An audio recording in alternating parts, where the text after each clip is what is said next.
Angela Morton had built her company from the ground up, starting from nothing more than a dream, a few $100s in savings, and the unshakable belief that she could create a retail empire that didn't just sell products but also sold dignity, aspiration, and representation, because when she was a young black girl growing up in Detroit, she could remember vividly how it felt to walk into a store and be ignored, how it felt to be trailed by suspicious eyes, how it felt to be judged by the color of her skin before she even had a chance to open her wallet, and she had promised herself long ago that if she ever built a business of her own, it would never make anyone feel that way. But standing now in the middle of one of her own flagship stores, ironically disguised as a customer, not the powerful CEO whose name was etched on the corporate charter, she could feel the sharp sting of irony cutting deep, because the very behaviors she had sworn to eradicate had somehow slithered into her company like a disease, and she knew from the moment she walked through the automatic sliding doors that something was deeply wrong,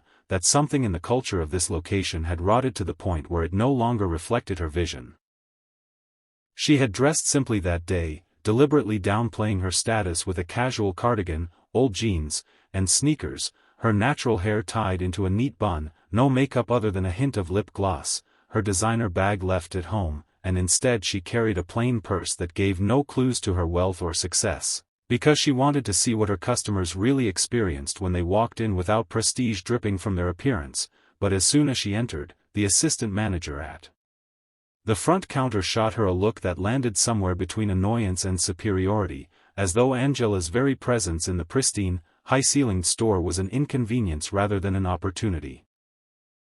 Angela walked past the counter without saying much, but she could feel the woman's gaze lingering, silently evaluating her, silently dismissing her, and then as Angela made her way into the women's professional wear section, she ran her hand along the sleeve of a cream-colored blazer that she herself had once approved after reviewing dozens of prototypes from the supplier, remembering the hours she had spent with her design team debating fabrics, stitching, price points, and consumer accessibility. And yet when she asked the nearby sales associate, an immaculately groomed young woman with a forced smile plastered on her face, if the blazer was available in a size medium, the associate tilted her head, looked Angela up and down, and said, "I think you might be more comfortable in something a little less formal, maybe from our clearance section. These pieces are a bit high-end." Angela's stomach tightened at the audacity of it, at the casual way the woman had dismissed her question and redirected her toward the cheaper racks, not based on Angela's words but on the judgment formed in seconds from her skin, her clothes, and her quiet demeanor.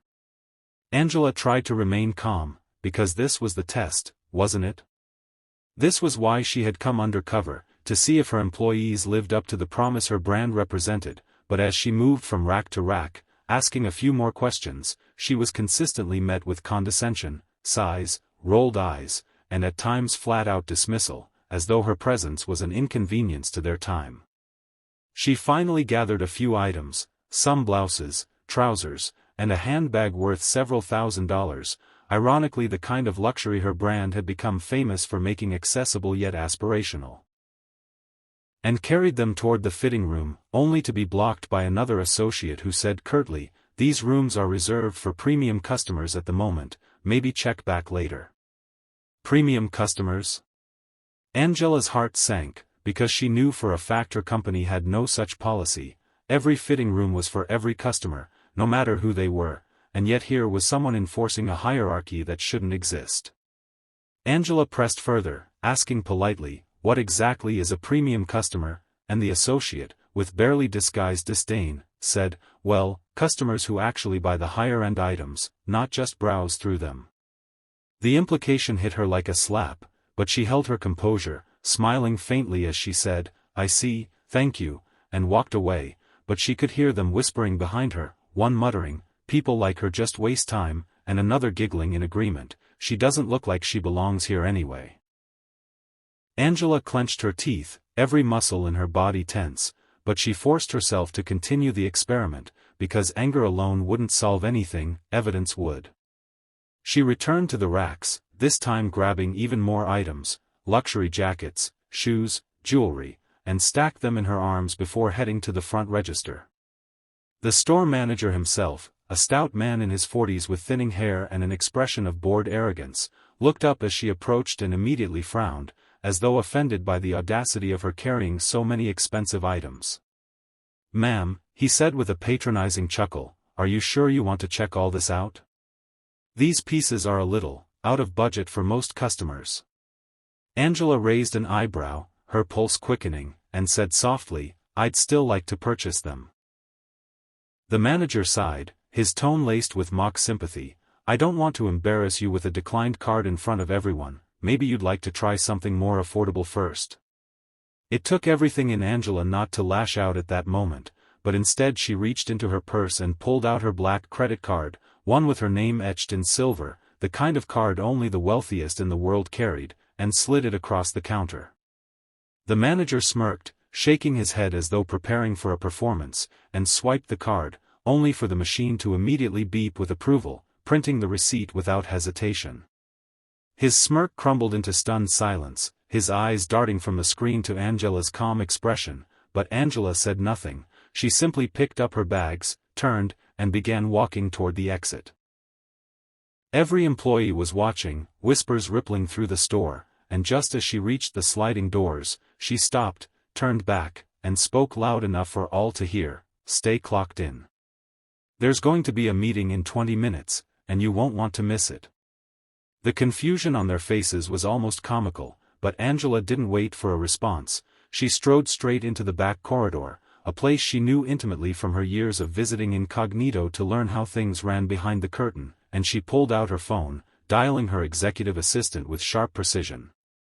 "Get the regional director, legal, and PR on the line immediately," she ordered, her voice steady, her anger controlled but sharp as steel.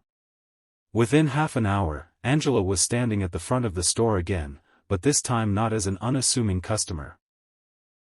They knew her now, their whispers had spread, their eyes wide with disbelief as they realized that the woman they had mocked, dismissed, and humiliated was the very CEO whose portrait hung in their break room, the very founder whose vision paid their salaries, the very leader they claimed to represent.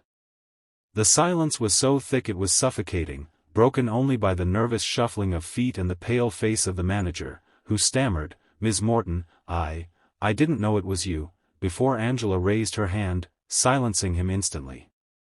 Her voice was calm but carried the weight of thunder. "That's the problem.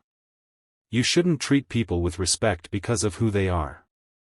You should treat people with respect because it's the right thing to do. Today, I came here as any customer would, and what I experienced was arrogance, prejudice, and failure. You dismissed me. You denied me service. You judged me without knowing a thing about me. And if this is how you treat me, I can only imagine how you've treated countless others who don't have the power to stand here now." Gasps and murmurs rippled through the staff, some bowing their heads in shame, others frozen with fear, but Angela pressed on, her tone unwavering. This company was built on respect. Respect for every customer, no matter who they are, no matter what they look like, no matter what they earn. That's the promise of Morton Lifestyle. And today, you broke it.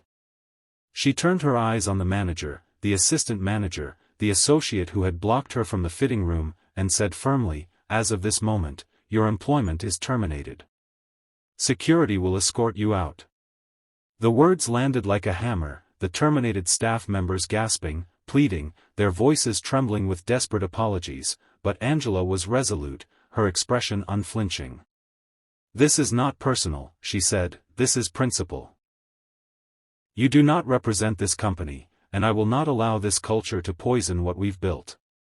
As security ushered the stunned management team out, Angela turned to the remaining employees, her tone softening slightly but her authority still ironclad. "For those who remain, hear me clearly, Morton Lifestyle is about dignity. It is about respect. It is about welcoming everyone who walks through those doors. If you cannot commit to that, there's the door. But if you can, then together we will make this store the model of what this company stands for." The staff nodded, some with tears in their eyes, others with renewed determination, and as Angela walked out into the sunlight once more, she felt the weight of both sorrow and triumph, sorrow that the rot had spread so far without her knowing, triumph that she still had the power to cut it out and heal the wounds before they destroyed her.